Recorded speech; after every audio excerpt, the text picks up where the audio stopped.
Rais wa Marekani Donald John Trump ameongeza presha kwa Irani kwa kuitaka ifungue tena njia muhimu ya usafirishaji wa mafuta duniani, mlango wa bahari Hormuz, ndani ya saa 48, akionya kuwa kutofanya hivyo kutasababisha hatua kali za kijeshi, zikiwemo mashambulizi ya kulenga miundombinu ya umeme ya Irani.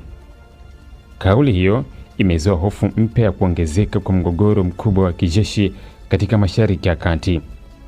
Kwa mujibu wa taarifa kutoka vyombo vya habari vya Irani imejibu kwa msimamo mkali, ikisema kuwa endapo Marekani itashambulia miundombinu yake ya mafuta au nishati, basi italipiza kisasi kwa kulenga vituo vya nishati vinavyohusishwa na Marekani na washirika wake katika eneo hilo. Vitisho hivyo vinazidi kuongeza hatari ya vita kuenea zaidi ya mipaka ya nchi zinazohusika moja kwa moja. Mlango wa bahari Hormuz unao